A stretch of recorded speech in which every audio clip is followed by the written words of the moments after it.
गोल गोल गुपचुप ठारू मु आज मो ब्लॉगटा स्टार्ट कर मैंने आपण न कहीकि मु पलि आसी मो भाउज घर को सान भाउजर मोर घर जाकि भौणी सहित पेटे गुपचुप खाईदे आम बाहर जाइलु टे मेलण देखिए मैंने आज थी काठीकला तो काठीकला ये आरंभ हो जाता गोटे गादी पाखे आरंभ होता है बहुत गाँव पूरा पुरातन पीठटा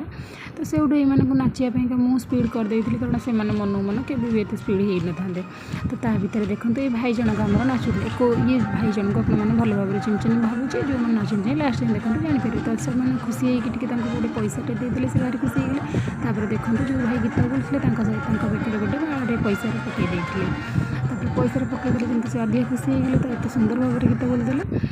आम मैंने पलि आसलु भाउज घर को तो भाई माने हापी भाई आसी जाइए हापी भाई आउ जड़े भाई आसी जाइए भाउज घर को तो से कोल्ड ड्रिंक्स पिले तो से सहित टे गजर गजर आम दी जन जाक होपर रुटी डालमा खटा भात सब मिसिकी खाई मो ब्लॉग टी शेष कली पुणी देखा नेक्स्ट ब्लॉग।